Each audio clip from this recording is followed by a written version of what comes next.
Castro would be rendered speechless. But Cubans could do little more than trade jokes. In Castro's Cuba, criticism was not permitted. There were no newspapers, except official ones, no books, except those sanctioned by the regime. Artists, hippies, homosexuals, Jehovah's Witnesses were labeled antisocial, rounded up, and sent to labor camps.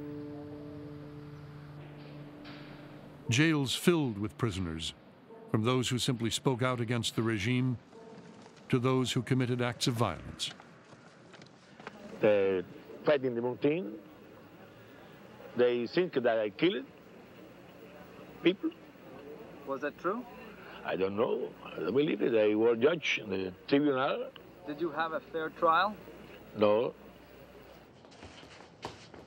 There were thousands of political prisoners. Castro himself, in the mid-1960s, admitted to 20,000, which is already a staggering number.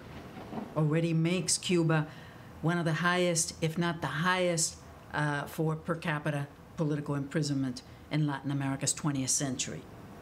The figure was probably closer to 40 or maybe even 50,000.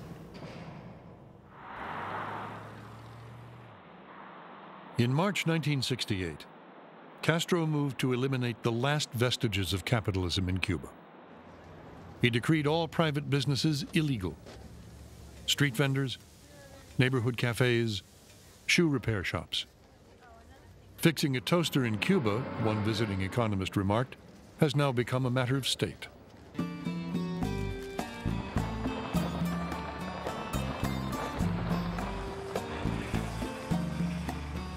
He traveled in the 1960s constantly around the island, checking up on local managers and administrators and trying to solve problems himself firsthand.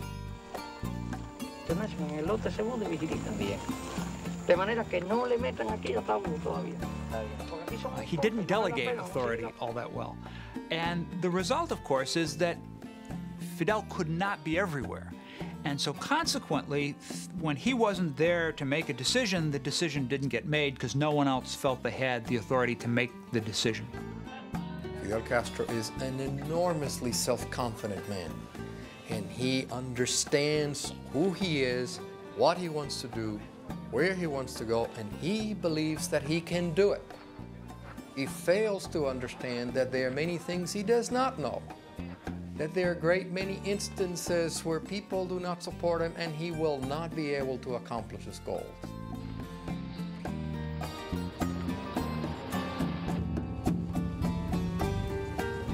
Fidel undertook one scheme after another.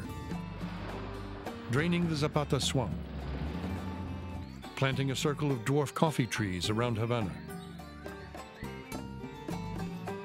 creating a new breed of cattle. Cuba was going to produce more cheese than Switzerland, more meat than France, more milk.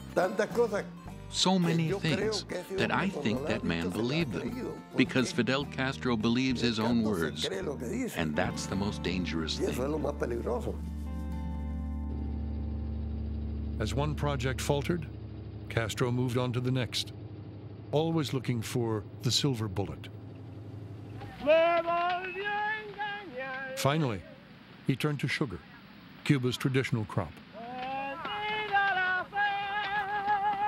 and staked his reputation on producing 10 million tons in 1970.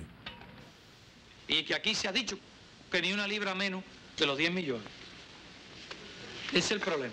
Y hay que repetirlo y ratificarlo. Y sería una vergüenza increíble que nosotros nos fuéramos a quedar por debajo de los 10 millones. The idea was, in effect, to double the size of the country's sugar harvest. And it meant turning Cuba upside down.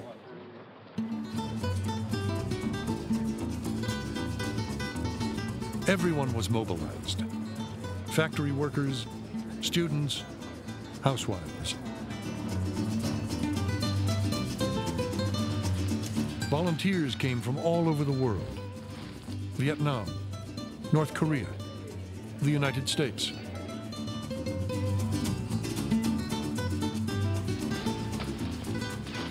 But no matter how hard Fidel swung his machete, or how often he called on others to give their best, Cubans could not turn his dream into reality.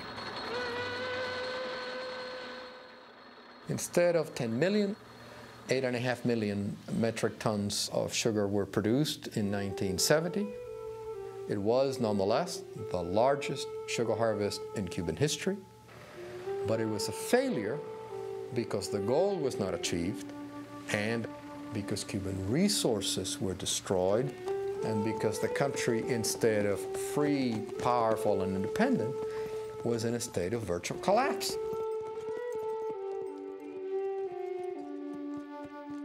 No voy a andar con rodeos para decirlo. Creo que para mí, igual que para cualquier otro cubano y un grado muy alto, significa realmente algo muy duro. Significa algo muy duro, tal vez más duro que ninguna otra experiencia en la lucha revolucionaria. The Soviet Union stepped in. Fidel would no longer be allowed to run the economy from his Jeep. A powerful council of ministers would make all major decisions in concert with the Soviet bloc.